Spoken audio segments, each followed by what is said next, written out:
This is Gilbert Gottfried, and this is Gilbert Gottfried's amazing Colossal podcast with my co-host, Frank Santopadre, and our engineer, Frank Verderosa. Our guest this week is an old friend who's returning to the podcast once again to educate, entertain us, and enlighten us about everything. From Hal Roach's collaborations with Mussolini to Fred Allen's dislike of Eddie Cantor to Ted Healy's outright hatred of Georgie Jessel and much, much more. He's a former comedian, a historian, a producer and TV host, an occasional podcaster, and the author of a best-selling book that we consider the Bible here at the show, The Comedians, Drunks, Thieves, Scoundrels, and the History of American Comedy, which received rave reviews and was selected as the Book of the Year by the National Post and LA Times. He was a consulting producer on CNN's History of Comedy, whenever that show was on the air. It was on about 600 times. Yeah, 600. Well, it would be on once, and 10 months later it would be on again. That's right. And then it would come back on another channel at a totally different time. It was hard to keep up with. The Spike Jones produced Funny How, and the host of his very own podcast, Classic Showbiz with Kliph Nasal Nose. He's going to do that again, Kliph. Can't wait. What was that, Kliph? Nasal Nose? Nasal Nose. Oh, Drew will be so happy. He's interviewed everyone from Mel Brooks to Steve Martin, as well as our former podcast guest, George Slaughter, Buck Henry, Bernie Capel, Ronnie Shell, and Dick Cavett, just to name a few. Welcome back to the podcast, the man that Vice magazine once called the human encyclopedia of comedy, and a man who claims that former Wizard of Oz munchkin Jerry Marin was once hired to pee on the legendary Jimmy Stewart. Please welcome to the show the incomparable Colin Noselnoff. You don't know what an honor that is, Kliph. I do know what an honor that is. Thank you so much. To have your name mangled. Kliph, the great Kliph Nesteroff is back with us. How the hell are you, and where are you? Tell our listeners. I am in Nelson, British Columbia, tagging up, as it were, because I'm not American. I have to renew all my immigration papers. So I have to be outside of the country for a few months till that's done. And in the meantime, I'm in my hometown of Nelson, British Columbia, famous for being the shooting location for the Steve Martin movie, Roxanne. So when I was 5 years old, the first introduction to show business I ever had was watching Steve Martin walk around my hometown with a prosthetic nose. I watched on the sidelines that entire movie being made. I love that. As a child. I just saw Steve Martin perform last night. He played the banjo. He played a sad banjo at Ricky Jay's memorial service here in New York. Yeah, it was very, very, very touching. Before we jump into anything else, I think Gilbert wants to know the Jerry Marin peeing on Jimmy Stewart's story. So Jimmy Stewart at one point said, could you get a famous midget to pee on me, please? I think it was for Jimmy Stewart's birthday party, and some of his friends hired, I believe, Jerry Marin and Billy Curtis, the two little people of that era who were very predominant. I think this was in the 1950s. And they said that Billy Barty was on location somewhere? It may have been Billy Barty. I'm going off the top of my head. I can't remember if it was Billy Curtis or Billy Barty, but regardless, Jerry Marin and another one of those fellas were hired to jump out of a birthday cake like a dancing girl, but in a diaper, and then drop the diaper and start urinating on Jimmy Stewart at his birthday party. Now, did Jimmy Stewart request this? Was he into getting peed on? I don't know if he was into it, but it was a surprise birthday present for him. And that's according to Jerry Marin's autobiography. So straight from the source. You got that, Gil? That's your opening show gift. Yeah. He was in a diaper and paid to pee on Jimmy Stewart. But we don't know if Jimmy Stewart wanted it or not. He may have developed a taste for it later on after that. I don't know. I was on the phone with Kliph last night, and I told him about, he did not know about, surprisingly, because I thought he knew absolutely everything. Once in a while, we stump him about the Valanche story about Joan Crawford peeing on David Niven, which he was unfamiliar with. Oh, yeah. Yeah, I'd never heard that before. Yeah. Add that to the collection. Now, oh, yeah. Go ahead, Gil. No. I'm just stuck on Jimmy Stewart getting peed on by famous midgets. Well, do you guys have a list of all the people who were into that? I mean, no, not Dan handy. Thomas. We moved offices, so our files. It's in the old file.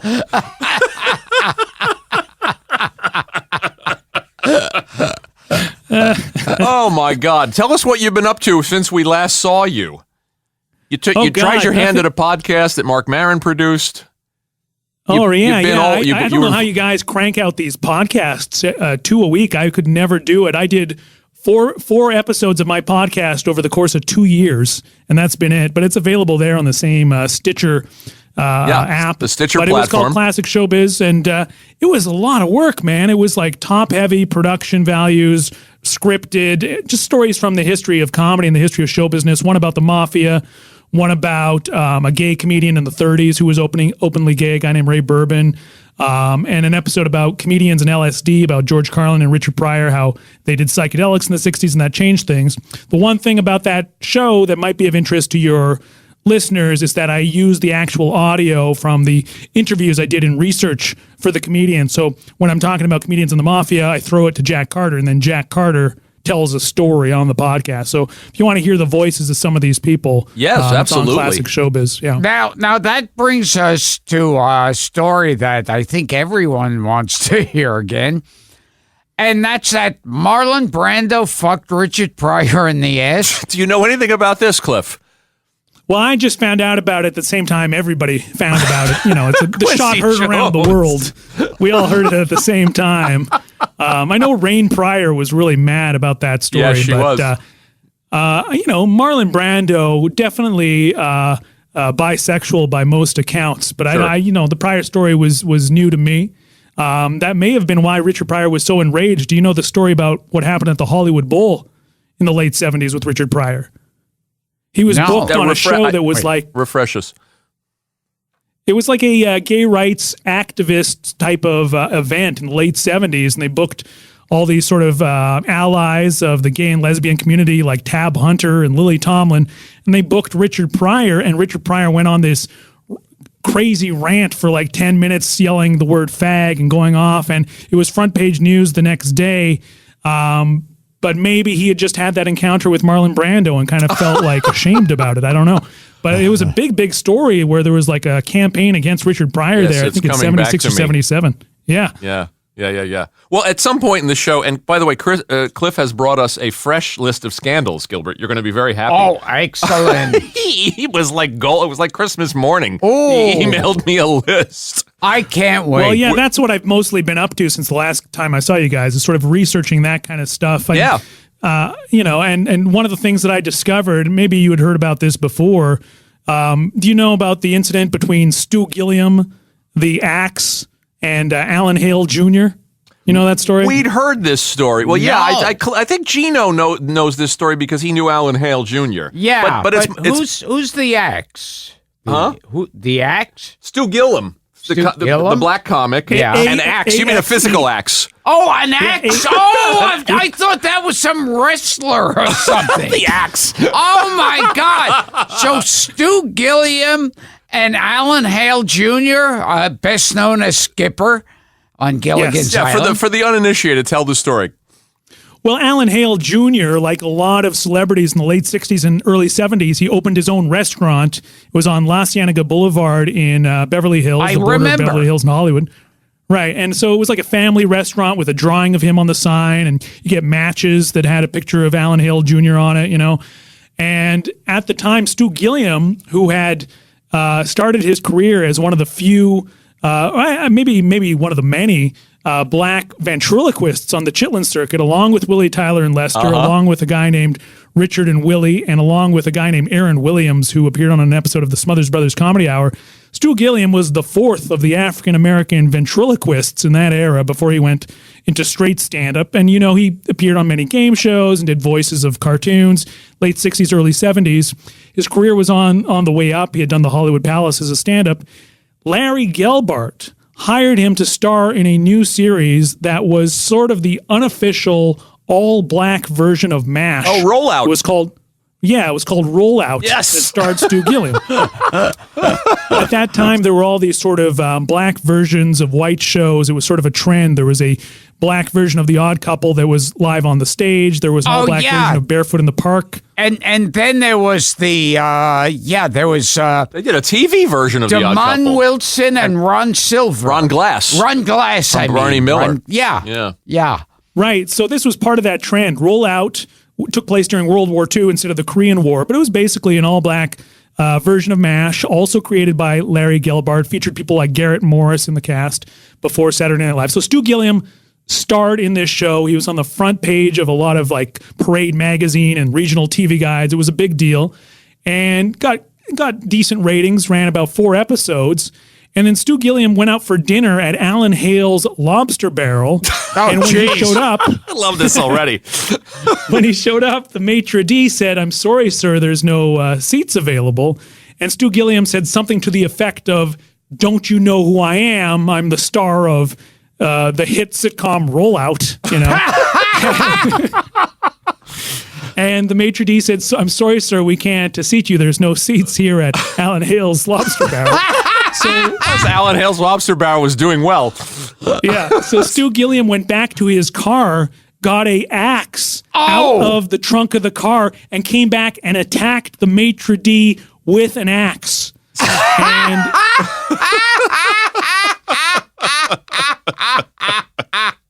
it became this huge tabloid story. It was in all the press. It was in Jet magazine. And just like today, when something goes crazy on Twitter and everybody's like calling for the person to be fired, same thing. They ended up deciding that Stu Gilliam was too much of a liability. So they canceled Rollout because of this incident. Unbelievable. They took him off the show and then canceled the show. Did you know this story, Gilbert? No. It's great. It's gold. That's great. It's gold. And did Alan Hale Jr. ever have any say in the matter? Did he press charges? I don't know that. There's no follow-up in the news reports that I've read about that. I'm assuming they didn't press charges. Otherwise, it would have been in the news. But Alan Hale Jr., they didn't mention it, but he may have been there because supposedly he would hang out at his own restaurant all the time and answer the phone. "Hello, little buddy." That was how he would answer the phone. I have friends from Los Angeles. When they were kids, they would always crank call Alan Hale's Lobster Barrel because they wanted to hear him. They wanted to talk to Alan Hale. They always answered the phone. That's grand. Yeah, I love that. We'll get into the stories. There are so many of them, but I want you to just. I don't know that people know this about you too. That you started as a comic, and I was asking you what your act was like, and I was intrigued. Yeah.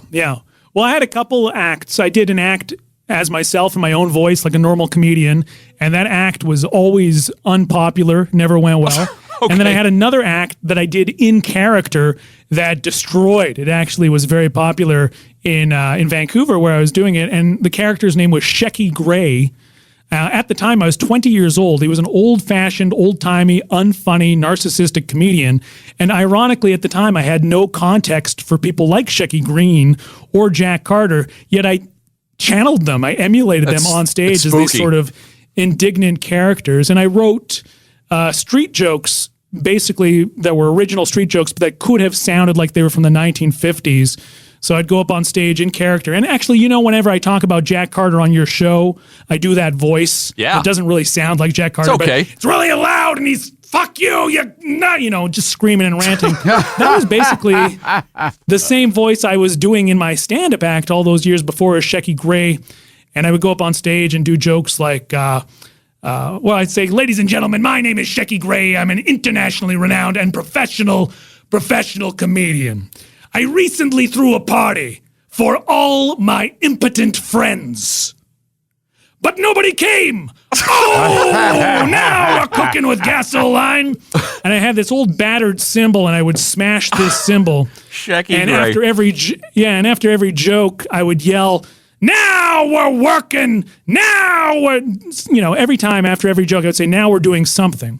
And I stole some jokes from this guy named Alan Gale, who was a Miami Beach stand-up comic from the early 50s. He put out a comedy record pressed by the Mafia on Roulette Records called Morris Levy. And the name of the record was Live at Jack Silverman's International Celebrity Club. And I was listening to that record around that same time and that's when I kind of became fascinated by this world, this Miami Beach mobster comedy world. And I took a joke off of that record and did it in character on stage as Shecky Gray. And the joke was, I was walking down the street the other day, saw a lady. Said, hey, miss, your pants are coming down. She looked, said, no, they're not. I said, sorry, I've made up my mind. Oh, now we're working. Gilbert's taking notes, by the way. Oh, yes. I'm opening with that tonight. Yeah. So then after all of these sort of street jokes, I would yell, now we're doing this, and they would get increasingly absurd. And that actually became the crux of the act. So I do a joke, now we're working, do a joke, now we're cooking with gasoline, do a joke, and then, now we're poking holes in the Pope's condoms. Now we're blowing Bob Dylan in the wind. Now we're wishing that Keanu was the Reeves in a wheelchair. Because at the time, Christopher Reeves was... Oh, it's like a dark Martin Short character. Yeah, it was very broad and very shticky, and sometimes very broad and very shticky acts become very popular, and it did. It really became a phenomenon there, but it kind of left me with this weird feeling because it wasn't really the kind of stand-up I wanted to do. I like stand-ups that talk rather than affect crazy characters, but it became very popular. And I learned, and I don't know if you ever had this experience in your career, Gilbert, but I learned that because my act was very loud and sort of combative, it kind of gave license to the audience to be loud and combative in return. So people would scream at me. That's happened while to you, I was Gil? screaming at them. Yeah. So eventually that became the act. I would respond to hecklers in character and became sort of this insult comic, the same way our friend Jeff Ross does speed roasting. People, and this was not arranged, people would line up at the front of the stage single file to take turns yelling at me, and then I would yell back at them with an insult, and it would get a big laugh. So I did that, Shecky Gray, for several years in Vancouver until my throat couldn't take it anymore. It's interesting, too, then you're a kid. I mean, you're in your 20s at this point, I'm assuming, that you're doing this. And already your love of these kind of old school comics, these broken down loser comics, is already informing what you do on stage. Yeah, because I was collecting records at the time. So I'd go to the record store and find all these records by Rusty Warren, Woody Woodbury, Belle Barth. Like I mentioned, that guy, Alan Gale. And all of them tended to do the same jokes. And they all tended to be recorded in some weird nightclub you'd never heard of. And I just became fascinated by that. Woody Woodbury was on a record label called Stereo Oddities. And the first time I ever did any show business, it was community radio when I was 16 years old. And the name of my show was Stereo Oddities. And I would play weird records, sort of like Dr. Demento and stuff like that. So the vinyl world was sort of the big influence because those people didn't do TV. You didn't see Woody Woodbury on TV much. He had a talk show, but you really didn't see him growing up. No. Rusty Warren you never saw on TV. Belle Barth that you never saw on TV. Well, they had dirty acts, didn't they? Rusty Warren and Belle Barth? Well, yeah, borderline dirty. But for that reason, I would find these records and go, well, who the fuck are they? Like, why are these records in every thrift store yet I've never heard of them or seen them on TV? So that was the sort of inherent historian was born there. Gil, did you know these comics? You listen to comedy albums. Woody Woodbury, I was familiar with. Yeah, still with us, Woody. I think he just had a birthday this week. He did? He's in his 90s. Yeah, I think he turned 92 or 93 or something. He was in some weird movie with Ellen Burstyn. Wow. It's like where he appeared as Woody Woodbury. But were you a student of these? You collected comedy albums. You listened to comedy albums. I know you listened to Alan Sherman and all of that stuff. But did you know these kind of B and C level? The other ones comics? I didn't know. Rusty Warren, Belle Barth was famous. Tell us another frightening showbiz story. Let me pick. Sure. Let me pick one off the list, there, Frank. What's yeah, that? Pick one off the list. I'll pick Go ahead and pick one off the list. I'll pick one off the list. I kind of like the Tennessee Ernie Ford story. Okay. Oh yeah, Tennessee Ernie Ford sent and had delivered a cease and desist letter to the Ku Klux Klan. Because he loves this stuff. This is catnip for him. The Ku Klux Klan was using Tennessee Ernie Ford's recording of the old rugged cross during their cross burnings. And God. You like that, Gil? So did the Klan go to court? So I guess they respected Tennessee Ernie Ford because they did cease and desist using that during cross burnings, reportedly. But yeah, so that's all there is to the story. But still, he loves this stuff. Yes. Yeah, pick another one. Here's another one that's less funny, I'm sure, but it pertains to somebody we talk about a lot on this show, which is Timmy Rogers. Oh, the great comedian. Oh yeah. Yeah, Timmy Rogers is kind of fascinating because people have not explored his career at all. They know, oh yeah, if they remember him at all. We just talked to Larry Charles about him. Larry Charles knew who he was. I heard that. Students of comedy Timmy know Rogers him. Name dropper. Yeah. Yeah. Well, he started in the jazz world. In 1943, he was a member of the Count Basie Orchestra, and he was sort of the comedian with the orchestra, but his knack for writing comedy material came from lyrics. He was a lyricist. He would write sort of funny novelty songs for jazz musicians. And then in 1946, post-war, he kind of went straight and started just doing stand-up. He would still close with a song the way like Jack Carter and those guys would usually close with a song. He used in the to post-war do, period. everybody wants to go to heaven, but nobody wants to die. That's right. And he had another song about inflation, about the high prices these days, which he did for like 40 years. And Bless his heart. But in 1946, he was sort of the first of the modern black comedians to just go on stage as himself in a tuxedo, as opposed to Pigmeat Markham doing a character with a floppy hat and props, or Moms Mabley doing a character. And he and Pigmeat Markham had a big feud. Timmy Rogers and Pigmeat Markham did not get along, and the reason was because Pigmeat Markham was old-fashioned, and despite the fact that he was black, Pigmeat Markham would use blackface. He would blacken himself up further and do the white around the mouth. And Timmy Rogers would say, man, we're past that. You don't need to do that anymore. And so they would bicker back and forth. And then Timmy Rogers recorded a number of rhythm and blues records and things like this throughout the 50s. And then in 1958, this is the story, he was booked in London at the Palladium on a show with Liberace and Dick Shawn. And Liberace was the headliner. Timmy Rogers was doing like a half an hour, and Dick Shawn was brand new. He was doing like 10 minutes. But Dick Shawn was upstaging everybody. He was so dominant and so good and getting such an ovation. They started whittling down Timmy Rogers' time and bolstering Dick Shawn's time. And so Timmy Rogers got pissed off. He quit while he was in London, and his agent, since he was over there anyways, booked him on a series of tours on military bases. He started performing on American military installations all throughout Europe.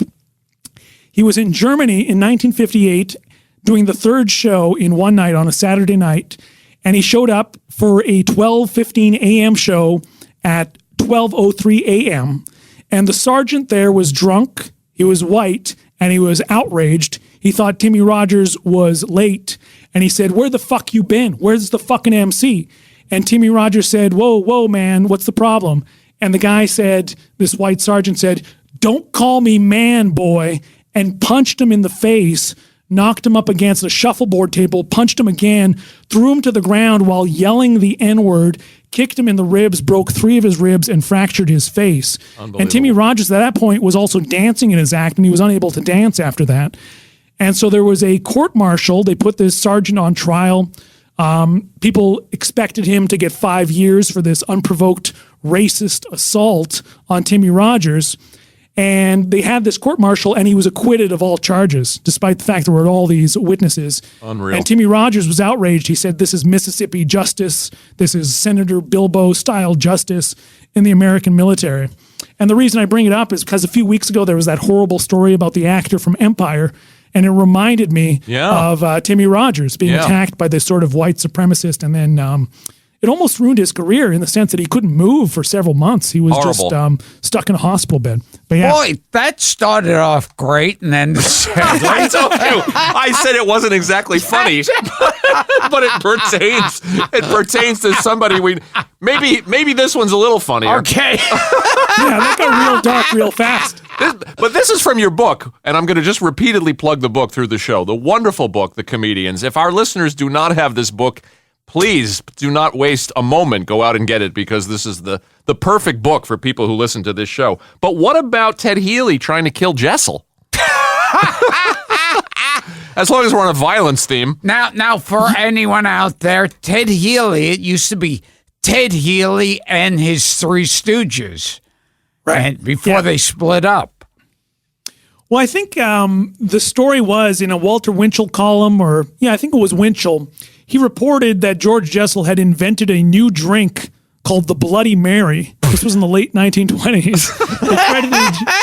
They credited George Jessel with the invention of the Bloody Mary. And in the article, Winchell mentioned that he had been with this woman named Mary, and that he named it after her. And she was Ted Healy's girlfriend or wife. And so Ted Healy did not know that George Jessel had been hanging around with his woman till he read this article about how he had named the Bloody Mary after her. So they were backstage, I think in Chicago, at some vaudeville house, and Ted Healy shot a gun, not to shoot him, but to basically make him go deaf right by Jessel's ear, fired a loaded pistol. And Jessel couldn't hear for a week. He couldn't go on stage because his ears were ringing. I believe that's the story, yeah. Oh, my God. So Jessel must have had a few moments of schadenfreude when Ted Healy came to a bad end.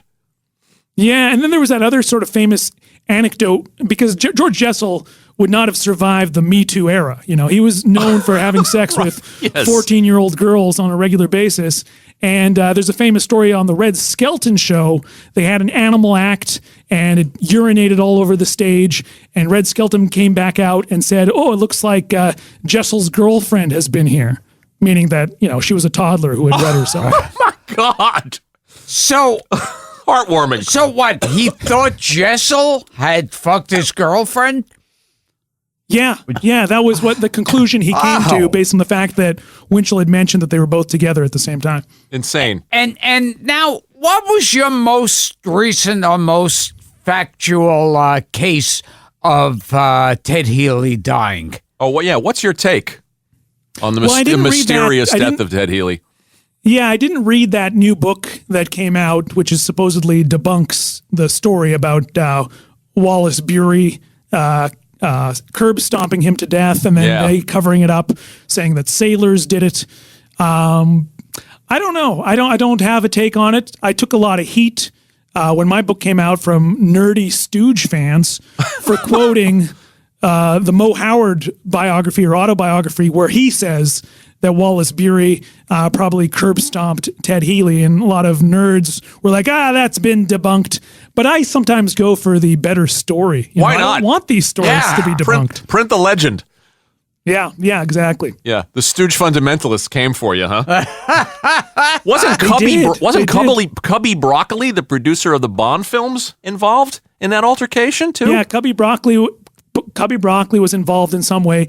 MGM, a lot of these early MGM guys like Eddie Mannix, who was the fixer, and a lot of these people, Samuel Marks was another guy. They really knew how to to exercise their clout and cover things up. But of course, now it's all kind of come out. Busby Berkeley was another famous one when he killed somebody in a car drinking and driving. Crash. Yeah. On Mulholland Drive. That was a famous one. And didn't but Clark Gable kill someone in his car? I don't know about that. The one I know about Clark Gable and his love child, David Jansen. Right? Well, by all means, expound on that. Isn't that a famous? You guys don't know that? That's isn't that a famous story? famous rumor. Yeah. And you look at the headshots of David Jansen in the 50s, he just looks like Clark Gable without a mustache. Giant ears, same face. You know, I could completely believe it. We're jumping all around here as we do, but on this, what do you make of Drew's claim that Clark Gable was involved with Andy Devine sexually? I love that. Andy Devine. Should we spread that one? Devine has a closet full of skeletons. Come on, of raspy voice skeletons. Didn't we talk last time I was on the show about that town somewhere in America? There's a small town and everything is named after Andy Devine. I think all you the did. Streets. And Drew Friedman also had a story. His stories, disgust even me. They're all crazy. One of them was that there was a love affair between Eddie Cantor and Shemp Howard. Based on what? I don't know. Based on a drawing that Drew did, and then drawing. Story Drew illustration. Drew Friedman, one of his evidence was that Shemp had long hair. Drew loves the whole Rock Hudson Jim Neighbors thing, though. He dined out on that. Well, there was before Jim Neighbors came out of the closet, this elderly comedian who's still alive and completely forgotten, never had much of a career in terms of fame, a guy named Jackie Curtis with 2 S's. I've seen interviews with him on your website. Yeah, he did a bunch of Ed Sullivan shows. He was one of these guys who every time you saw him, he was in a different comedy team. Curtis and Antone, Curtis and this, Curtis and that. And they never really clicked. But he told me that he attended Rock Hudson and Jim Neighbors' mock wedding that they had for private friends. I love it. A fake wedding in which they both dressed in wedding dresses, Rock Hudson and Jim Neighbors, and that they exchanged vows. And supposedly, Jackie Curtis insists this is true. They released a photo album as a gag after the fact, and he had photos of this wedding of Rock Hudson feeding Jim Neighbors the first piece of cake and getting icing all over his face. Fantastic. This is according to a 93-year-old comedian, so I have a tendency to believe him even if it's not true. And Jimmy Stewart actually did come out of the closet at one point? Jimmy Stewart? Not Jimmy Stewart. Jim Neighbors. Jimmy Stewart just like getting pissed on. By midgets. By midgets, yes. Yeah, Jim Neighbors came out of the closet just maybe 1 or 2 years before he died. Yeah. He and his lover in Hawaii came out of the closet, yeah. What this is speaking of I'm going to go back a little bit. I'll come back and give you a fresh scandal in a minute, Gilbert. But Gilbert, did you ever hear of a comic named Murray Roman? It sounds like a combination of 20 different comics. Right, and I bring it up because it's sort of he sort of leads to a turning point in Kliph's career because and explain, Kliph, because I think our readers, a lot of our listeners got the book, but I think people would be interested to know how you transition from being a comic to the foremost authority. If I may quote the professor. Erwin. Murray Roman was an old school guy pretending to be young and hip in the late 60s. He had a comedy record, and that's how I was introduced to him, called You Can't Beat People Up and Have Them Say I Love You. It was on Bill Cosby's record label, Tetragrammaton, in 1969. It had a kaleidoscopic psychedelic cover. It was the weirdest comedy record. It had liner notes by Tommy Smothers from the Smothers Brothers, and it wasn't a very funny record, but when you listen to it, he sounded like a guy doing an impression of Lenny Bruce, like he had that cadence. Yeah. He was an older guy, but he was like, yeah, man, can you dig it? You know, doing all this sort of slang that even coming out of the guy's voice, you could tell was labored. But it was a psychedelic comedy record. He would hit a punchline, and then the punchline would go into reverb, echoing, and then he'd go into his next joke. And then music would cut in and out of each of the jokes. And I was very curious about this record because I'd never heard about this guy, Murray Roman, and I found it in a flea market when I was 24. And when I was still doing stand-up, I met the Smothers Brothers at a festival or at a show. And I asked Tommy Smothers, who is Murray Roman? Because I have this record and you wrote the liner notes. He goes, oh, Murray was one of our writers, but he died young. But in the 50s, he was an agent at MCA, and he went to prison for some sort of fraud scandal, stealing from his clients. He had represented the Everly Brothers at one point. Wow. And he went to jail for like 5 or 6 years. And when he came out of jail, in order to reinvent himself, he became a stand-up comic and started playing places like The Hungry Eye and The Purple Onion. Wild. But he was 20 years older than all these other guys like Dick Gregory, but he tried to be hip and cool. And he put out this comedy record, and Tommy Smothers hired him as a writer on the show. So a guy goes from being arrested for fraud to reinventing himself as a comic to being a Smothers Brothers writer. Exactly. Quite a journey. He was journey. part of that same writer's room with Steve Martin and Carl Gottlieb and Hamilton Camp and Bob Einstein. Yeah, all the legends. He was in that writer's room. And so I decided to write an article about it. It was really the first time I ever wrote about an old comedian. It was about this guy, Murray Roman. I phoned Tommy Smothers. We had met him a month earlier, and talked to him for an hour about it. And then he said, who would know more about this than me is Steve. Have you talked to Steve yet? And I said, Steve? He goes, Steve Martin. I said, no, I haven't talked to him yet. I'm a 25-year-old kid in Canada. I have no access to Steve Martin. He says, I'll phone Steve Martin and tell him to call you. How about that? And an hour later, my phone rang, and it was Steve Martin. He was on set of some movies. He goes, I hear you're writing about Murray Roman. I said, yeah. So we talked for like an hour about Murray Roman. And then when it was over, Steve Martin kept me on the line. He goes, who else are you writing about? Because I'm really into a lot of those old guys. He goes, who one of my favorites is? Steve Martin is saying this. Who one of my favorites is? Jackie Vernon. I love Jackie Vernon. And so Steve Martin and I bonded over our mutual love of Jackie Vernon, and that sort of set me on the path of researching and writing about old comedians. That was the start. I love that. I mean, I love asking guests about turning points in their lives. But isn't that cool? I mean, that's how he transitioned from being a performer into and you kind of knew at that point, this is for me. This is a life for me. If Tommy Smothers and Steve Martin were enthusiastic about what I was doing, I took that as, maybe a nice indication. Absolutely. Keep doing and that. have you heard any of Gilbert's Jackie Vernon, by the way? No, please. Here's some slides from my vacation. Here's Manuel, our tour guide, leading us around the quicksand. Here we are from the waist up. Here's a bunch of picks and ropes and things. Did you ever see anybody do Jackie Vernon before? There's a comedy record. Maybe you could emulate this. There's a comedy record of Jackie Vernon singing Yesterday by the Beatles, doing a cover in his voice. Wow. Have you ever heard that? Yesterday, all my troubles seem so far away. But he's got the clicker in his hand. Yes.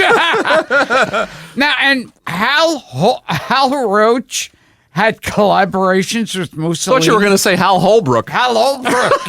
Also involved with Mussolini. Yes. There were two people in comedy that were among Mussolini's biggest supporters, and not just Mussolini's biggest supporters in the United States or in comedy, but just Mussolini's two biggest supporters, period. One was Hal Roach, of course, who produced all those two real comedy shorts, Our Gang, Laurel and Hardy. The other was Will Rogers. That saying, I never met a man I didn't like, it may be in reference to this. Will Rogers advocated on behalf of Mussolini in the 1920s in his newspaper column, not as satire, not as humor, said, we need somebody like Mussolini in the United States. And so both of them were sort of fascist sympathizers in the late 20s and early 30s. Disturbing. And Hal Roach went into collusion with the Mussolini regime. They were going to produce pro-fascist Italy propaganda films at Hal Roach Studios in Hollywood. His son, I forget his name, Vittorio Mussolini, I think. Vittorio. Yeah. Flew to Hollywood, and they had a big reception for him, star-studded invitation, a black tie gala. Betty Davis was at that event. Betty Davis was there, and she wore a scarf that was in the color of the Italian flag. And at this point, it was well known Italy was a fascist country. This wasn't the beginnings of it. It had been fascist for almost 10 years by this point. And they kind of thought, well, it's a head of state. That's all they cared about. We want to be there and be seen. Eventually, the sort of left-wing people in Hollywood were agitating against this. A lot of the screenwriters who were later blacklisted, one of their first sort of political acts was speaking out against this relationship between Hal Roach Studios and Mussolini, and essentially ran him out of town. They canceled this plan because of the blowback that they got from a lot of the sort of progressive Hollywood people at the time. So Betty Davis was a fascist sympathizer? No, she just attended this party. That I like. But that's one of the most interesting chapters in The Comedians, too, is where you're talking about the early days of radio, Cantor's early days in radio, and how much money Cantor had raised for children, victims of the Nazis. Eddie Cantor was the first celebrity to try and help Jewish refugees escape Nazi Germany, starting around 33, 34, and then it became an official campaign as part of the Hollywood Anti-Nazi League in 1935. And because he was doing that, he would get heckled at radio broadcasts by fascist sympathizers in the audience. So there's a famous story around 1936, 37, or 38. Eddie Cantor was doing a live broadcast at KNX in Los Angeles, the CBS affiliate. When the show was over, and this is when like Park Your Carcass was on the show and Burt Gordon, the Mad Russian, was on the show. After the show, Eddie Cantor would address the live studio audience and make an appeal on behalf of Jewish refugees and fighting against Nazism. And remember, this is 4 years before America entered the war. Right. He was heckled by a fascist sympathizer in the audience who said, "Stick to jokes, you don't know what you're talking about." And Burt Gordon, the Mad Russian, ran after the dude in the studio audience and attacked him and started beating the shit out of him. Got into a big fist fight on the floor of CBS. And there was a meeting with CBS, Eddie Cantor, and the American Tobacco Company, who made Lucky Strike cigarettes, saying, you cannot speak out against Hitler anymore. You cannot speak on behalf of Jewish refugees anymore. Cantor, you're going to ruin our good standing with bigots in our buying audience. You cannot talk about politics anymore. And Eddie Cantor wouldn't, but there was this pressure to maybe cancel the Eddie Cantor show because he wouldn't stop speaking out against Hitler in 1935, 36, 37, 38. How about that, Gil? That's scary. Yeah. Could happen again. That's very scary. So what was the sponsors again? Tobacco company. The American Tobacco Company, which they famously parodied in Mad Men. They were one of the most powerful companies in all of radio and advertising. They sponsored everything. So basically what they said went, not just about politics, but if they didn't like your joke, it had to be taken out. If the tobacco company didn't like your joke, even though they had no creative involvement in the show, they had final say over what ended up in the program. That stuff is wild. It's in the book, too. In the section, you say the ad agency in charge of the account, Young and Rubicam, sent a memo to the network saying, we are of the opinion that we should present Eddie Cantor to the public strictly as a funny man and try to avoid any publicity that would indicate that he ever had a serious thought or is guilty of a serious deed. Yeah, wow. They didn't want him taken seriously. Well, people forget in that pre-war period, before 1941, there were a lot of isolationists and a lot of fascist sympathizers in the United States, and they bought Lucky Strike cigarettes, so they didn't want to offend them, even though they were fascist sympathizers. Incredible. There was this thing I always heard about where people would be accused of,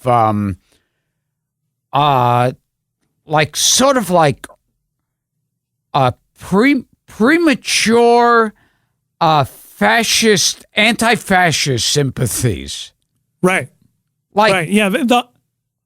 The Hollywood Anti-Nazi League was part of that. Anybody who was part of the Hollywood Anti-Nazi League, which was founded in 1935, later during the Red Scare, were often blacklisted because they felt that it was an indication that you were a communist if you were opposed to the Nazis before 1941. Because largely in the United States, it largely was the Communist Party of the United States that was advocating against Nazism, probably for self-serving reasons, but they still were the only ones really speaking out during that period. I want to ask you about the Red Scare stuff from the book in a second, but while we're on the subject of Nazis, did the Three Stooges end up on Hitler's death list?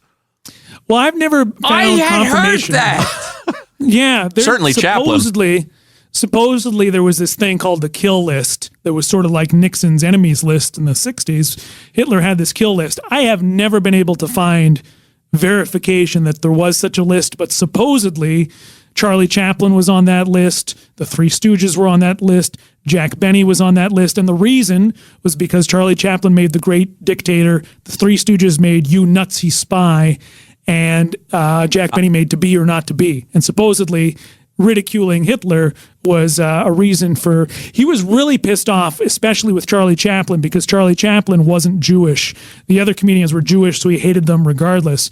But Chaplin was apparently Hitler's favorite. Maybe the mustache was influenced by Chaplin. Some people have theorized it.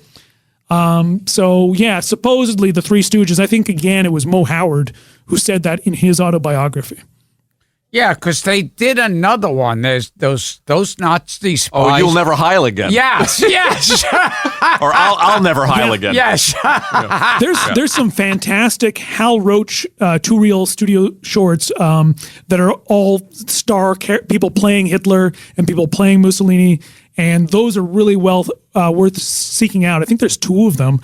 One of them takes place in hell, so there's a guy in a devil suit like prodding Mussolini and Hitler to do things. They're very, very broad comedies from 1943-44 that are worth seeking out. Well, on the subject of the Red Scare, and again, the book is such a page turner, and I've read it twice, but in doing research for having you back, I dug into it again, and just the gold. I mean, I couldn't. The vaudeville chapter, as I told you on the phone, is my favorite, and we want to ask before we get off with you. We have to ask about Swain's Rats and Cats again, but. on this, because Gilbert and I are just obsessed with that. On the subject of the Red Scare and McCarthyism, and some of the people that got caught up in it, I want to ask you specifically about one person, and that is Mr. Julius Marx. Yeah, well, Groucho Marx was hosting You Bet Your Life at the time, and one of his lead musicians, does it say there? Jerry Fielding. I can't remember who it was. One of his lead musicians. I think it was. It is? So one of his lead musicians in the orchestra of You Bet Your Life, you remember when they spun the wheel and they would play music or they'd play Groucho on and off. He had been named in Red Channels or one of those Red Scare magazines, newspapers, and they wanted to get rid of him. And Groucho said, well, no, I don't want to get rid of him. And the reason he had been named was because he had been advocating for the integration of the musicians' unions. In those days, in the 40s, there was a union just for black musicians and a union just for white musicians. And the guy from You Bet Your Life Orchestra was advocating that they integrate. So this is why they went after him. And Groucho Marx initially stood up for him, but then it sounded like DeSoto or whoever the sponsor was thinking about pulling their sponsorship on this because of this issue. And so Groucho said, okay, go ahead and fire him. And they did. And he was blacklisted for this musician for several years. And Groucho said in the 70s that it was the only real major regret of his career was buckling to those pressures. Yeah, that must have hurt him because he was known for being a stand-up guy. I mean, he came out when he got a little clout. He came out against ethnic acts. Yeah, and Groucho Marx had a big FBI file.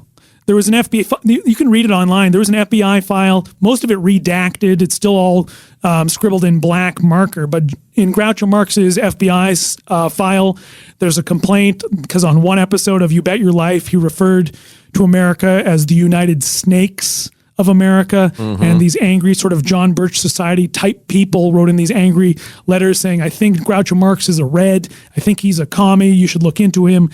And so J. Edgar Hoover did amass this large file on Groucho Marx. And then in the late 60s, Groucho Marx came out in favor of the Chicago 8 when Abby Hoffman was arrested in Chicago. And Nicholas Ray, the filmmaker who made Rebel Without a Cause, was planning a movie about the Chicago trials in the late 60s about the hippies versus the police, and he was going to cast Groucho Marx as the judge in the trial, in the Abby Hoffman trial. It never happened. But all of these things just sort of thickened his FBI file because he was considered a famous name who maybe was giving credence to radical causes. Well, I'd like to think his heart was in the right place and that he really did regret the Fielding incident. And he did. Yeah. One of the things in your book is what you were talking about the old days of these stereotype acts. Of course, Gilbert laughs. The Merry Wops. Oh yes. But these Jewish acts and these really unpleasant, unflattering stereotypes. Yes. Yeah, there was a guy named Harry Green. Have you guys ever talked about Harry Green? No, I don't think so. Harry Green, between 1930 and 35 at Paramount, you watch old movies, he's in them all the time. He was essentially the Jewish Stepin Fetchit. He did this way over-the-top, broad, ethnic character. He wore these round horn-rimmed glasses, and it was all Yiddishisms. And like Stepin Fetchit, he would mumble things under his breath that weren't in the script that, if you understood Yiddish, were detectable as these sort of, I don't know if they were subversive, but they were off-script things that normally wouldn't have made it past Harry Green. Harry Green, but it was pretty racist. When you watch it today, it's like really cringeworthy. He's in a bunch of early Bing Crosby movies, and then they got rid of him. He was like persona non grata after 1935 because it was very broad, very offensive. Even in the early 30s, that style of playing a Jewish character like that was already considered taboo and old-fashioned. And one of my always favorite topics, famous anti-Semites in Hollywood. Where do you begin? Yeah. Well, the two biggest that I can think of from two different eras, in the 20s and 30s, of course, it was Frank Fay. But in the 60s, 50s and 60s, it was Walter Brennan. Walter Brennan was the biggest anti-Semite, and he was a racist as well, according to his son, when Walter Brennan was making that show. What's it called? Will Sonnet? Guns of Will Sonnet? Was that his show? Yeah. Yeah, he was in that show, and he was on set of that program the morning that Dr. Martin Luther King Jr. was assassinated. And when news got to set about the assassination, supposedly Walter Brennan started doing one of those Treasure of the Sierra Madre jigs, dancing a jig in celebration of the assassination. So he hated Jewish people. He hated black people. He thought that they were all in the pocket of some sort of communist conspiracy. Walter Brennan. Well, I know there was that character actor, Eugene Pallette, who they used to call Froggy. That's right. Yeah, Eugene Pallette, yeah. Yeah. He was in Sturgis's company. Blacks and Jews. Yeah, he played Friar Tuck in The Adventures of Robin Hood, famously. And he refused to sit in the commissary with other black actors at Warner Brothers. So I'm not sure who offhand, but yeah, he firmly believed in segregation. But that was in the 1940s when it was still federal policy to have segregation, whereas in the 60s, Walter Brennan, at the height of the civil rights movement, was calling out civil rights activists as being no good commies. Fucking Walter Brennan. Wow. Son of a bitch. Well, there's a healthy dose of anti-Semitism behind the blacklist in the first place. I mean, in addition to trying to weaken or if not bust unions outright. Yeah, absolutely. A lot of that grew out of there are too many Jews in Hollywood, and we've got to do something about this. And yeah, it's weird in those days. Madison Square Garden could be rented to any sort of quote unquote civic organization. So American Nazis in the year you can see those videos online. Yeah, in 1946, after the war, the American Nazi Party and some of their sort of associates, racist groups, rented Madison Square Garden and held a pro-fascist rally. And the name of the pro-fascist rally was the Friends of Frank Fay. Because Frank Fay... the first stand-up. Frank Fay. Frank Fay was coming out on side of the Catholics in the Spanish Civil War rather than the Loyalists. It was a big cause in the 30s for progressives versus regressives because left-wing people were being murdered in Spain at that time in the 30s. And so Actors Equity, the Actors Union, came out with this statement in support of those fighting against the fascists in Spain. But because the fascists were aligned with the Catholic Church and Frank Fay was Catholic, he felt that this was an attack on the Catholic Church. So it turned into this big to-do, and Frank Fay got kicked out of the Actors Union. And so fascists came out in support of Frank Fay, and they did all these pro-Nazi speeches and racist speeches at Madison Garden. Frank Fay was their guest of honor, and they called it the Friends of Frank Fay. How about that, Gil? Oh, my God. Frank Fay, who you credit as being basically the first official kind of stand-up comic. The first stand-up comedian. Stand there and tell jokes. Yeah, instead of doing a character, instead of doing costumes, instead of doing shtick, he just went on stage and talked in a tuxedo like a normal person, and it became very influential. Jack Benny, Bob Hope, Milton Berle, they all cited Frank Fay as a huge influence on their style of stand-up, and at the same time, they all criticized him for being this raving racist. And of course, Milton Berle famously attacked Frank Fay when he came off stage at the Palace because he heard Frank Fay whispering under his breath about Milton Berle, "Get that little Jew kid out of here. Get that little Jew kid out of here." And Milton Berle waited for him when Frank Fay got off stage, and he smashed him in the face with this piece of plywood from like the scenery and tore open his nose. And Frank Fay had to go to the hospital. Milton Berle was so enraged. How about that, Gil? Oh, I like that. Finally, a great Milton Berle story that doesn't have to do with his cock. You sure it was plywood that he hit him with? Now, I was reading somewhere that Meyer Lansky used to organize like gangs to beat up the Nazis at these rallies. Oh, I didn't know that. I didn't know Good that stuff. at all. I did know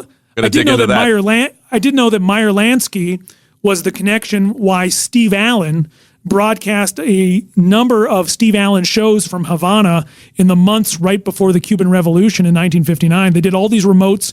Lou Costello was on a lot of them. And there were a lot of threats from Cuban revolutionaries saying, the Steve Allen show, stay out of Cuba because we're about to take it over. And it was right around that time. And Bill Dana was with them, and he said that at one point they had to cancel an episode of the Steve Allen show because it had been inundated with stink bombs from revolutionaries who didn't take kindly to Steve Allen colluding with Meyer Lansky and using Cuba as their sort of foreign playground. Steve Allen, a good old radical. Yeah, a guy who also hired people who were blacklisted. Steve Allen hired people that were blacklisted, but he never, ever hired a black comedian on The Tonight Show. When he had the chance to do so. When Steve Allen had the chance, and he would bring on black jazz musicians, he would talk in favor of integration and the civil rights movement. But when he had the chance to book black comedians like Timmy Rogers or whoever, he said he wouldn't do it because white audiences would never accept jokes coming from a black man like Mort Saul. And then just a couple years later, Dick Gregory emerged and appeared on the Jack Parr Tonight Show, smashing that theory. But Steve Allen, for all the stuff that he did in civil rights, he literally refused to book black comedians. Yeah. How strange and disappointing. And on the subject of disappointing, what the hell is with Lou Costello supporting McCarthy? Lou Costello, also depressing. A lot of people.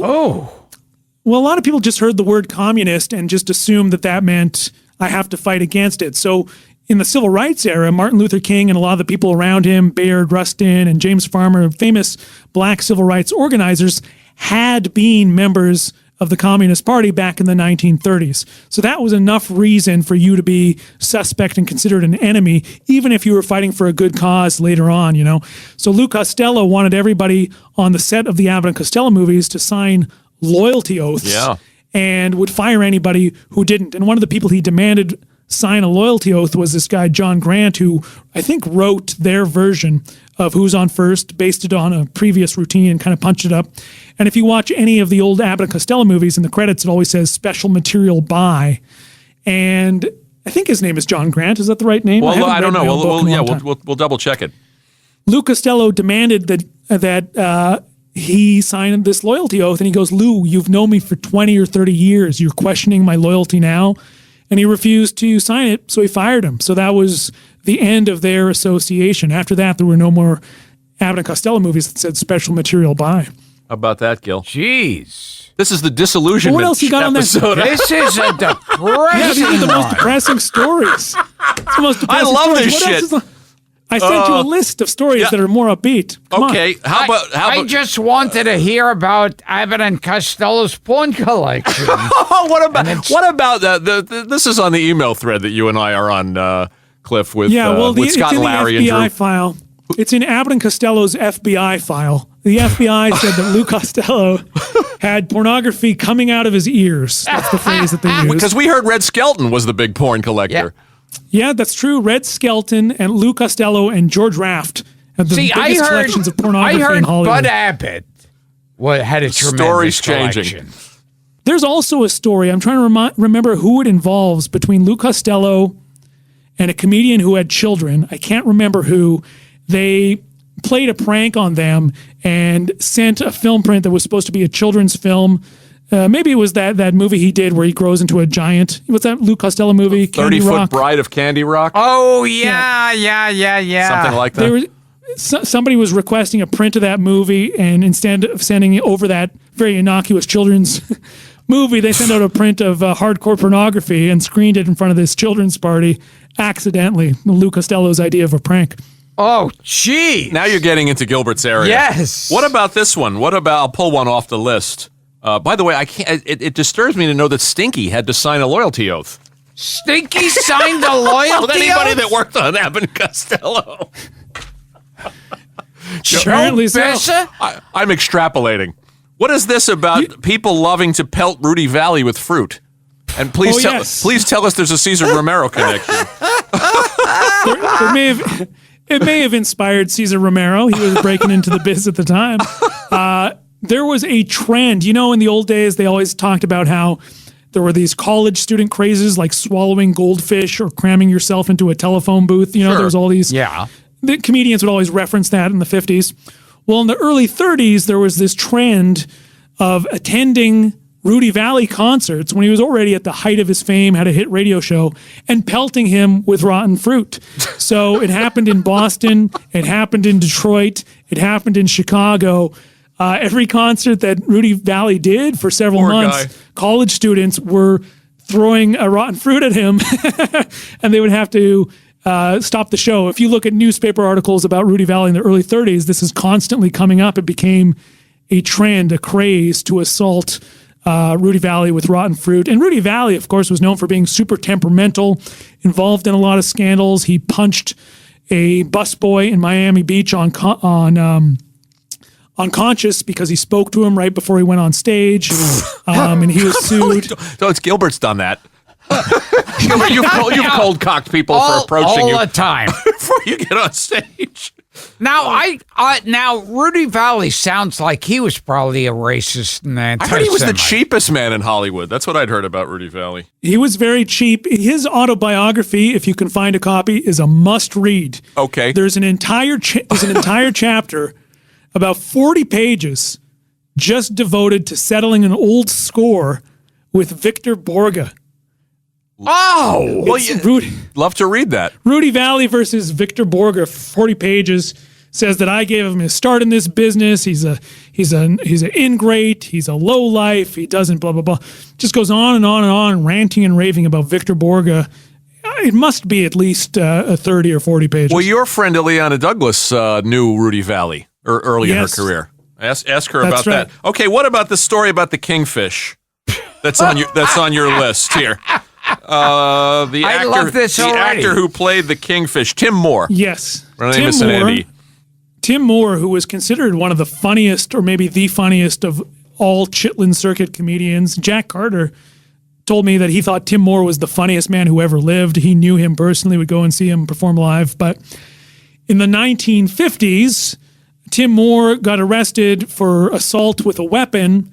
He went to his fridge, and the roast beef that he had been saving was gone.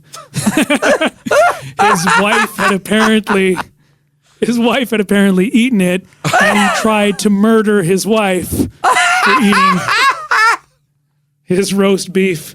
And that was shortly. You should see the color Gilbert's turning.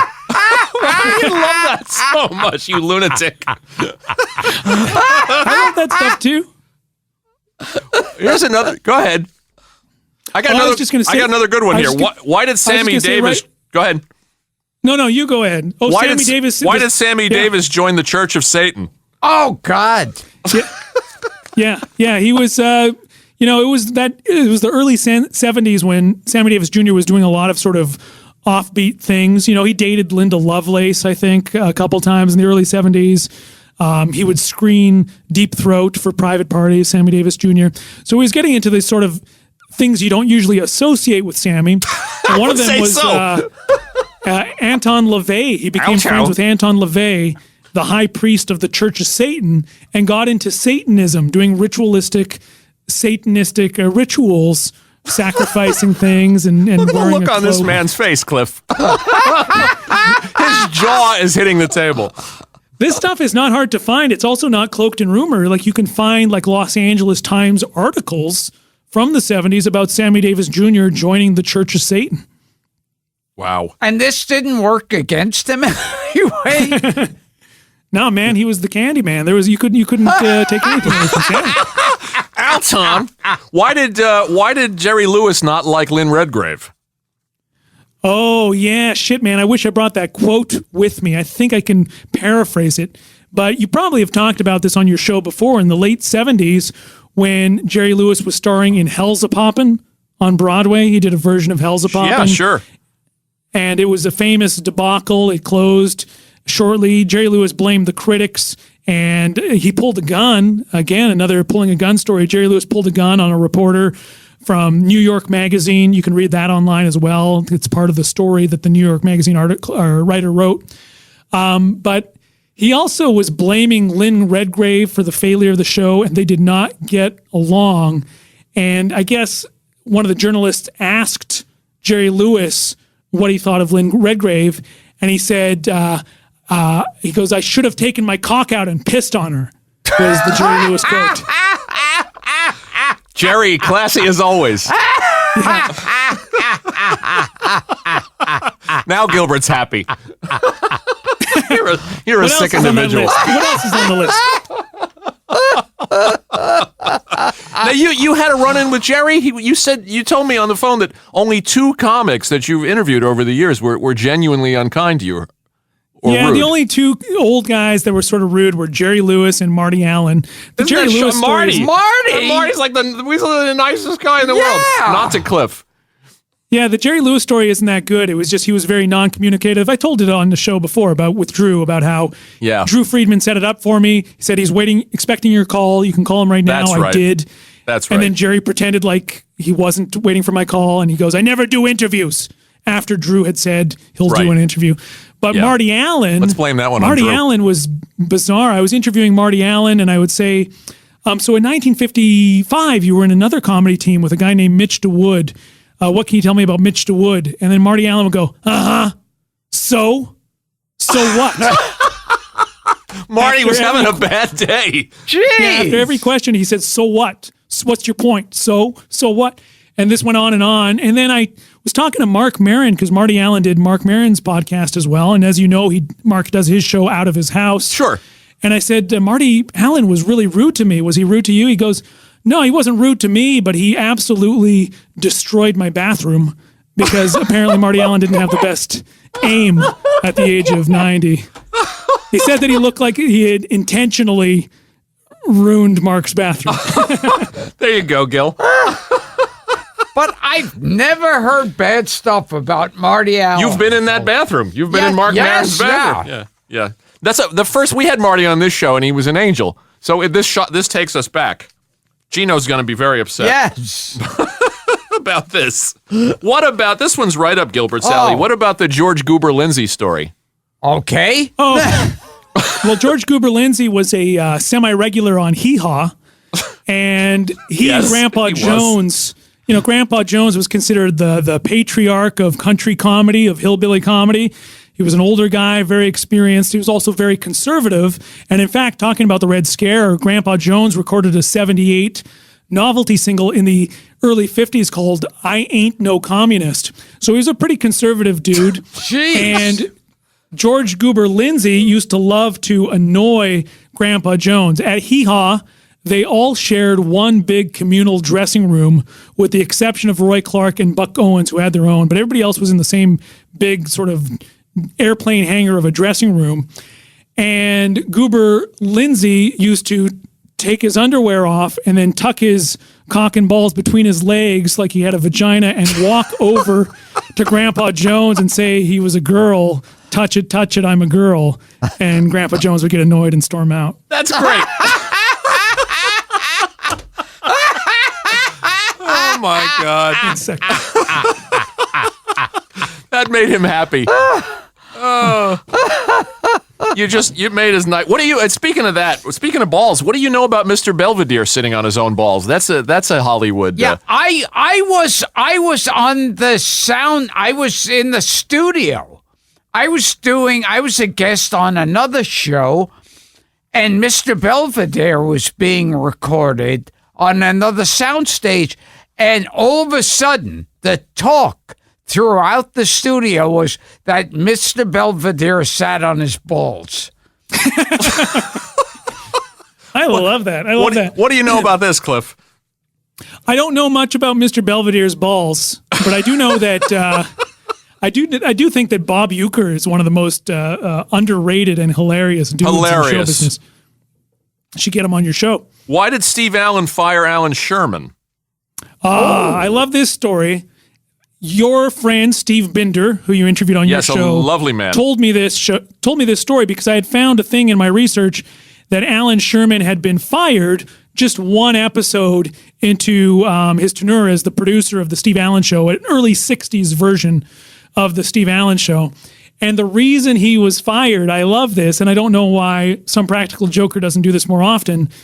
During Steve Allen's monologue or when he was talking, whenever he was saying anything that wasn't supposed to be funny, Alan Sherman would flick on the applause sign and the laughter sign.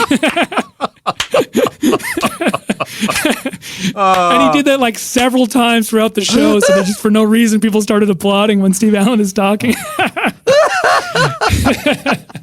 And so Alan Sherman got fired shortly after that. I'll jump back to I love that one too. I'll jump back to a few from the list, but this is one of Gilbert's favorite subjects, and I was reading this part of the book over again last night, and that's the stuff about the nightclubs and the mob.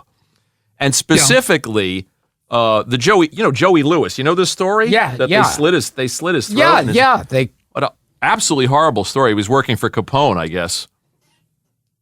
Yeah, he was working, I can't remember if it was Capone or the rival faction was Capone, but he did something. He had a residency in Chicago at a nightclub, and he went and accepted another gig without permission. He did not realize that he was, the mob's comedian, and you couldn't go and take another gig without their say-so. He took a gig at a rival mob club, and he said, in defiance, he said, "You can't tell me what to do. You don't own me." And they said, "Yeah, we do own you." So later that night at his hotel room, he got a visit from three thugs, one who was apparently Sam Giancana. Before he was a famous mobster, he was just an underling, and of course cut his throat and almost cut out his tongue. And it's weird when you watch Joey Lewis on Ed Sullivan later on, you can still see the scar on the side of his face from where he was sliced.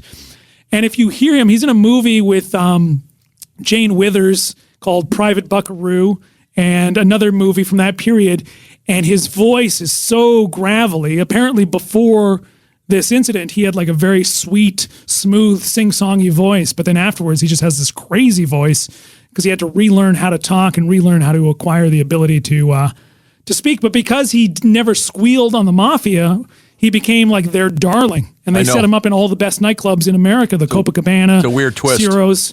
Yeah, he always played New Year's Eve in those clubs, but yeah. It's funny because we've had a lot of people on the show. We've had Tony Sandler was here and Ronnie Shell. A lot of people who worked for the mob either in Vegas or in clubs. And you hear the same thing, which is they were better to us than the corporate owners, the corporate landlords. Yeah. But when you read your book, I mean, Jack Carter on the run from a hitman. Shecky got beaten up at one point. What's the the Joey Bishop story at a club called El Dumpo? Yeah, Joey Bishop was in a comedy trio called the Bishop Brothers, and I'm pretty sure that none of them were brothers. There was a guy who lived a long life named Rummy Bishop, who Drew Friedman loves because he's got this crazy-looking face. Right. And was in a comedy team and with Joey Bishop. Rummy. But I don't think they were actually brothers. But anyways, he was doing this trio, the Bishop Brothers, some roadhouse. In fact, there's a photo of the crime scene. A guy was murdered in the audience while they were on stage, and they just kept performing, pretending that nothing was happening because they were afraid that if they got off stage, they would see too much or they would get involved. So they just kept powering through their act. It was in New Jersey, some roadhouse in 46 or 47, yeah. And Sammy Shore, Paulie's father, witnessed a murder from the stage?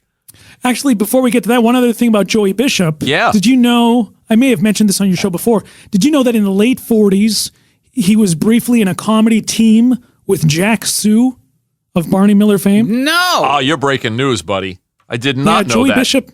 Joey Bishop and Jack Sue did a two-man act in the late 40s. It didn't last for very long. I don't know why, but there's a blurb in Billboard about them breaking up after having performed together for a while. Jack Sue and Joey Bishop, Gilbert. That doesn't make any sense whatsoever. It's mind-blowing. But what happened to Sammy Shore? Sammy Shore was playing a place in Danville, Illinois. Again, a fight broke out in the audience and somebody was murdered. It was a mob-related dispute.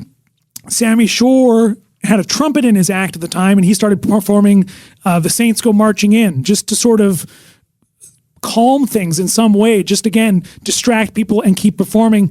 And in doing so, the club loved him. They said, you really held it together when that guy was murdered. We're going to hold you over for 2 more months. So Sammy had to keep performing in this place where there was a murder for another 2 months because they felt he did such a great job. There you go, Gil. There's some stories that challenge the idea that the mob was so good to all of these performers. Kliph, before this is a bleak episode. No, I love it. I love all this dark history. Let's talk about this. This will lighten things up a little bit. You sent us this wonderful list, and this is your new preoccupation, and that is celebrity franchises. Oh, yeah, in the late '60s and the early '70s, this was so common, mostly because of Minnie Pearl. We were talking about Hee-Haw. Minnie Pearl had the most successful fast food celebrity franchise of the time called Minnie Pearl's Fried Chicken. And Minnie Pearl's Fried Chicken was so successful that everybody else started cashing in. And the first person to cash in on this craze was Mahalia Jackson. Mahalia Jackson, the gospel singer. It was called Mahalia Jackson's Glora Fried Chicken. It's true story, true name. You see the list I sent you of these today? I sent them to Dara. Now, there was sorry, go ahead. What I remember is Jack Klugman had that Jack's Popcorn for a little while. Yeah, he's talking about actual locations. Yeah, like real places. Yeah. Well, the list I have here, we have Minnie Pearl's Fried Chicken, Mahalia Jackson's Glora Fried Chicken, Eddie Arnold's Fried Chicken. These are all chains. Chill Will's had a chicken joint? Chill Will's Chuck Wagon Barbecue. Chill Will's had his own restaurant. Tex Ritter's Chuck Wagon Restaurant, Eddie Arnold's Fried Chicken, Mickey Rooney's Star Barbecue. Love Hank William Jr.'s Barbecue Pit. Johnny Carson had a restaurant chain called Here's Johnny's. And it closed down in a scandal because the police got all these reports that people were eating at Here's Johnny's and getting sick, and they learned that the coffee pot had been spiked with methamphetamines. So Holy they shut down God! Johnny Carson's restaurant, Here's Johnny. There was the Petticoat Junction theme park in Panama City. Wait! How did the drugs get into the coffee pot? It apparently was some employee was doing something. I don't know.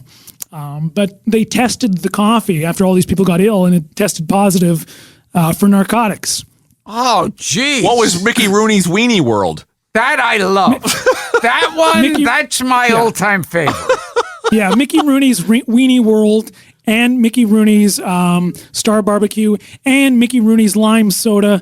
They all came out around the same time. He was doing all these stupid, harebrained schemes in almost every situation, including most of these celebrities. In almost every situation, it was some sort of shell game where they were met some sort of shady businessman who made off with all the money, and then they had to file for bankruptcy. Conway Twitty's Twitty Burgers. Conway Twitty's Twitty Burgers. God. Tennessee Ernie Ford's Steak and Biscuits. Yes. Mickey Mantle's Country Cookin'. Roger Miller's King of the Road Motor Inn. Roger Miller had a motor inn called King of the Road Motor Inn. These are great. What was going on in the Petticoat Junction theme park? Petticoat Junction theme park was in Panama City, Florida. It was the only one. It was one of these things, sort of like the Bedrock City Flintstone theme parks, where they thought people would make a pilgrimage to these areas that were way out of the way if they built this stupid theme park based on a popular entity. But mostly they just kind of rusted away.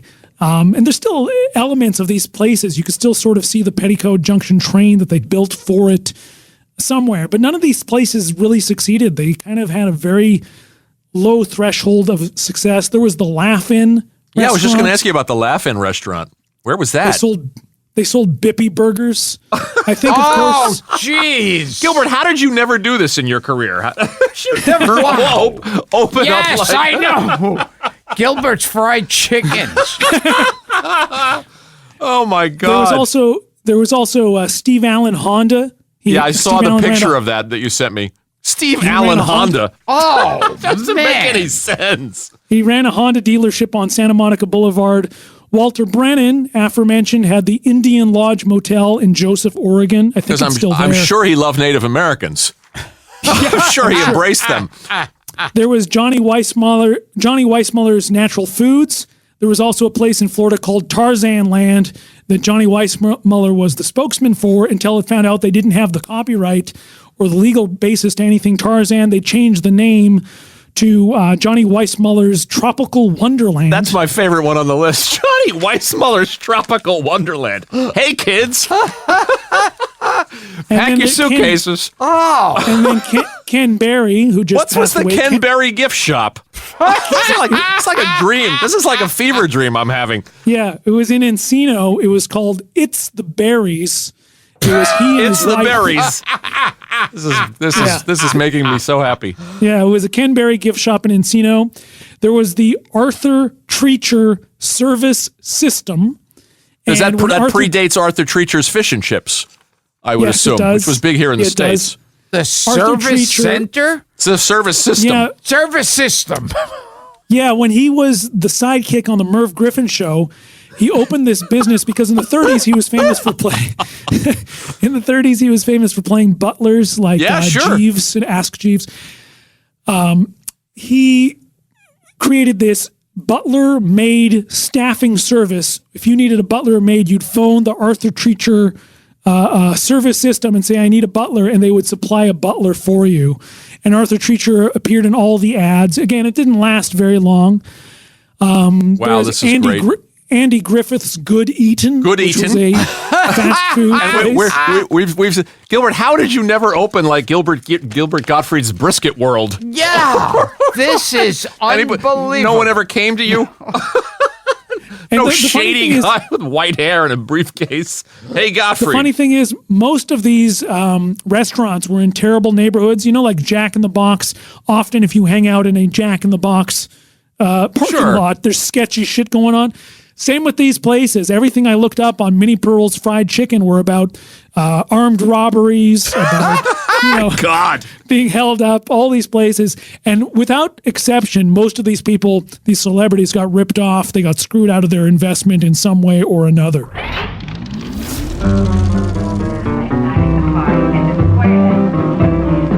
It's Sunday at Minnie Pearl's.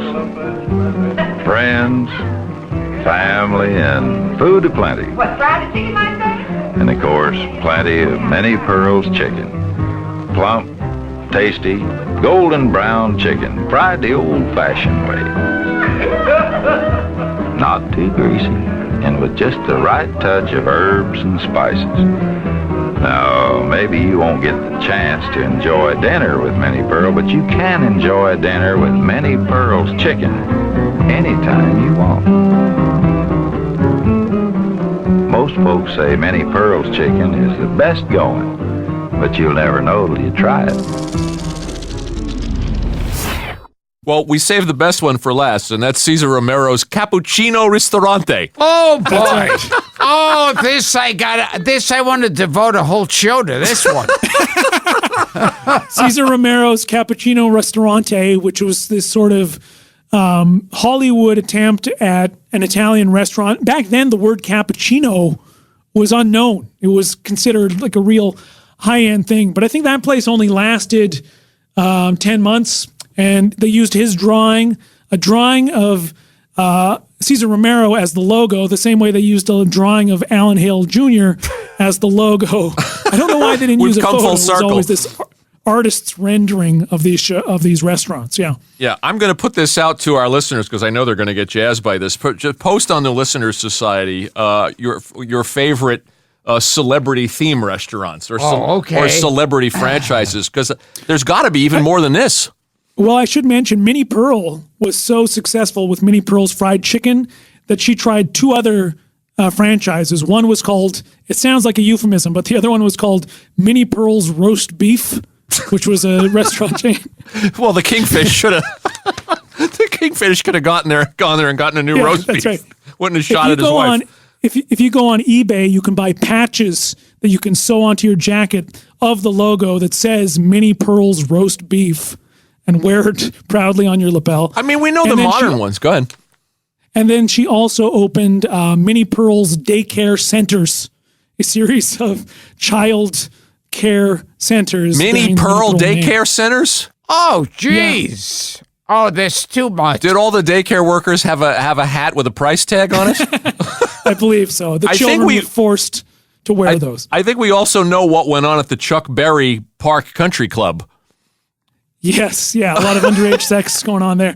That was a Catskills style resort named after Chuck Berry, endorsed by Chuck Berry, with his image on all the advertising. Chuck Berry's Park Country Club Resort. But wasn't he hiding cameras in the ladies' rooms? You remember this story, Gilbert? Yes. At restaurants that he owned?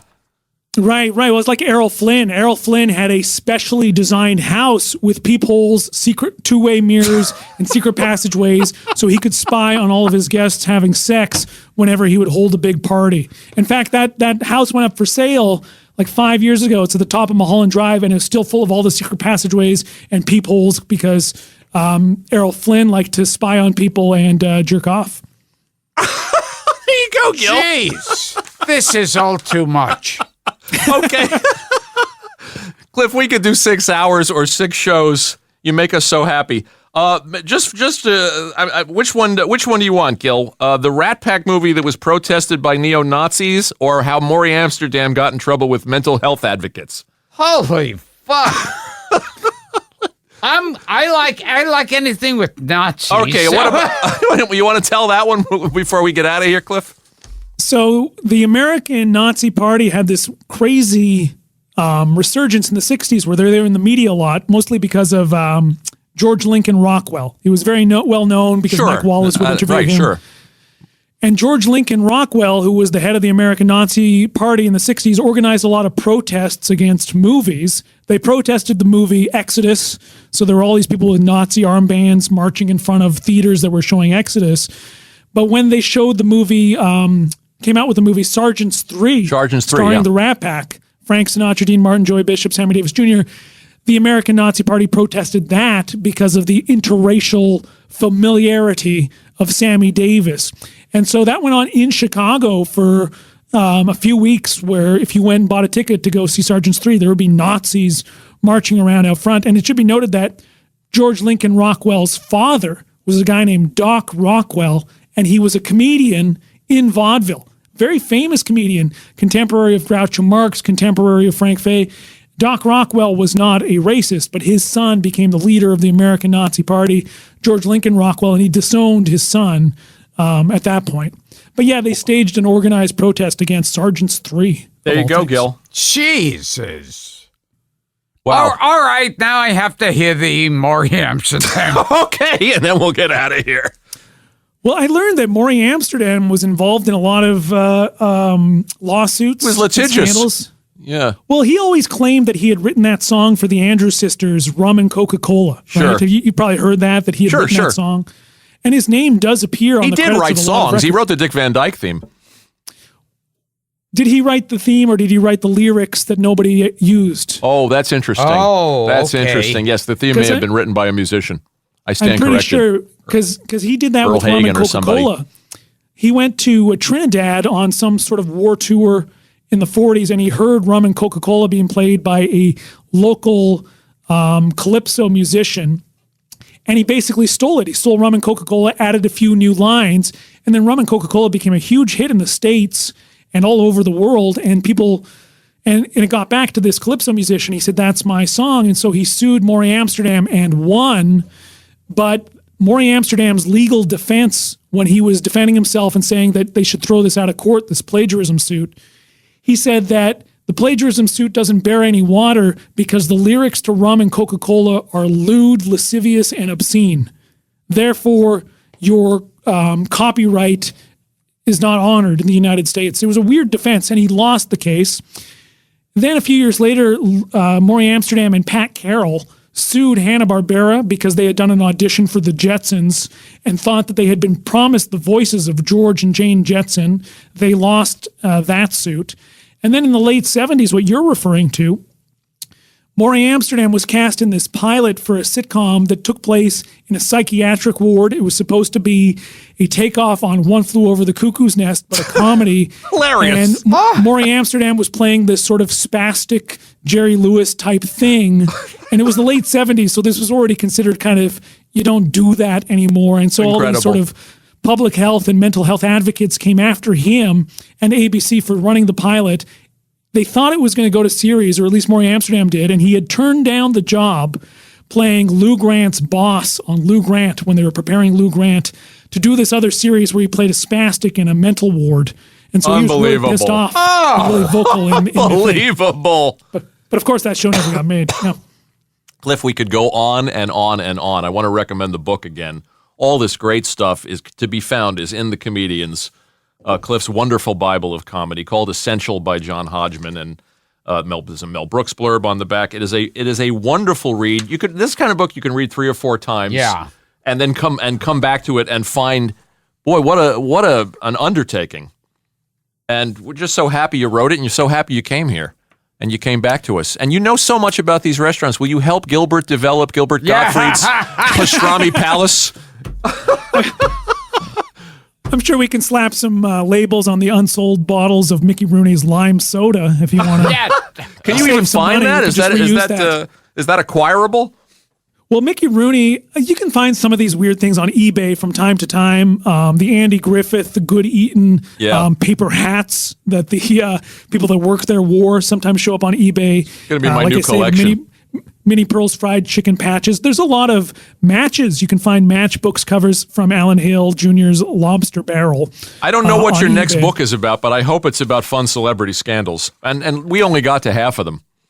It is, and I've been researching Will Rogers, though, quite a bit for my new book. I can't say what the new book's about yet, but I have been researching Will Rogers because I left him out of the previous book because I always thought he was sort of boring. You know, you hear a lot about Will Rogers, but it doesn't sound funny to me. You know, they say, you never met a man he didn't like, you never met a man he didn't like, and you're like, what the fuck does that even mean? It's not a joke, it's not a punchline. But I looked into it, I learned what it means. It's taken out of context. He had written a list of jokes in his humor column of fake epitaphs, things he wanted on his tombstone. And the last one was that maudlin sentence, I never met a man I didn't like. It was sort of like, you know, Don Rickles insulted everybody for an hour, and then at the end, he would do that maudlin apology and say, we're all the same. We're all here for a bit of laughter. It would be like this corny wind down. Will Rogers did that. He would do this thing of the mock epitaphs, and then he would wind down with this corny maudlin thing and say, actually, I want my tombstone to say, I've traveled the world and I never met a man I didn't like. And after that, he said, I wish I could die right now so somebody could start carving the tombstone, which was a weird thing to say. Things taken out of context. How about that? Gilbert, all I can say is take heart because you would have been on Hitler's list. Had you existed, had you broken through in the 40s, don't you think so, Kliph? Don't you think he'd have made it? He may have. He may have. Any quick plugs before we get you out of here?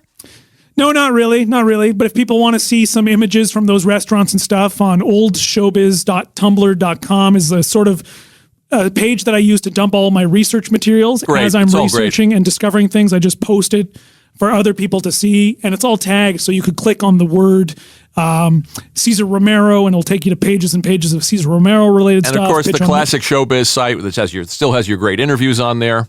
Yes, that's all out there. So yeah, no real plugs. You know, you asked me what I've been up to, and I haven't been up to anything other than watching old movies and discovering these stories. I'm like you guys. I'm obsessed with this shit. You know, that's why we love talking to you. So come back and we'll do it. We'll do it again. Sounds great. Sounds great. We'll get to the rest of these. Well, this is one of those shows I feel like I have to lie down. Gilbert's mouth has been agape for the last 45 minutes. Yeah. I feel like I desperately need a shower. Come on, you got Goober pretending he had a vagina. It's unbelievable. And Stu Gillum attacking a guy with an axe. What's on that? We won't go into the stories, but what's on that list that we didn't get to? That list that I gave you of all the scandals. Is the things that? Oh God, we'll do it another time. Just name one. I just want to hear some of the list there. I don't have it in front of me. Oh yeah. Oh, it's long. I printed out 3 pages. Oh Jesus Christ. Yeah, we'll do them next time for sure. Do you know? I remember one time working with Dom DeLuise, where he said he was doing a show for Jerry Lewis, and Jerry Lewis would come over to him with his stick and balls tucked between his legs. Really? Yes, So it was yes. a trend. I'm expecting that from you by the end of the evening, Gil. Yes. I know you're not derivative. and Dom DeLuise said, in the middle of $1 million show and everything's going wrong, why would he be doing this? Add that one to the list, Kliph. Oh man. Everybody, get your hands on the comedians. Go to Kliph's great websites, and we will see you again, buddy. Thank you for doing this. Okay, this is Kliph Noozle. Kliph Noozle? Noozle. He was a famous Nazi. Thanks, buddy. Thanks, guys. We'll talk soon.